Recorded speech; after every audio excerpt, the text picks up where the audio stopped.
వసంత పంచమి తర్వాత ఈ రాశుల వారు చేయాల్సిన పరిహారాలు ఇవే. మరి ఆ వివరాలు ఏమిటో పూర్తిగా తెలుసుకునే ముందు మీరు ఏమైనా సమస్యలతో బాధపడుతుంటే వాటి పరిష్కారం కోసం మీరు మా గురువుగారి నెంబర్కి కాల్ చేసి మీ సమస్యలకి తగిన పరిష్కారం పొందండి. ఖచ్చితంగా మీ సమస్య పరిష్కారం అవుతుంది. ఇక వివరాల్లోకి వెళ్తే ప్రతి ఏడాది మాఘమాసం శుక్లపక్షంలో శుద్ధ పంచమి రోజున వసంత పంచమి పండుగని జరుపుకుంటారు. 2025 సంవత్సరంలో వసంత పంచమి పండుగ ఫిబ్రవరి 2వ తేదీన వచ్చింది. ఇదిలా ఉండగా జ్యోతిష్య శాస్త్రం ప్రకారం సరస్వతీదేవి ఆశీస్సులు కావాలనుకునేవారు ఏ రాశి వారు ఎలాంటి పూజలు చేయాలి, ఏ ఏ పరిహారాలు పాటించాలనే విశేషాలు ఏమిటో ఇప్పుడు తెలుసుకుందాం. ముందుగా మేషరాశి. ఈ రాశి వారు తమ జీవితంలో అనుకున్న పనులన్నీ విజయవంతంగా పూర్తవ్వాలంటే వసంత పంచమి రోజున సరస్వతి కవచాన్ని పఠించాలి. దీంతో మీరు సరస్వతీదేవి ఆశీస్సుల్ని పొందుతారు.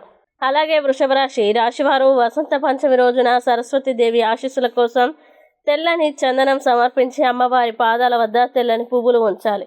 ఇలా చేయడం వల్ల మీకు మంచి ప్రయోజనాలు కలిగే అవకాశం ఉంటుంది. అంతేకాదు మీకు ఎంతటి క్లిష్ట పరిస్థితులు ఎదురైనా వాటి నుంచి ఉపశమనం లభిస్తుంది. ఇంకా కన్యారాశి. ఈ రాశి వారు వసంత పంచమి రోజున పేదలకి పుస్తకాలు, పెన్సిళ్లు, ఇతర పాఠశాల సామాగ్రిని దానం చేయాలి.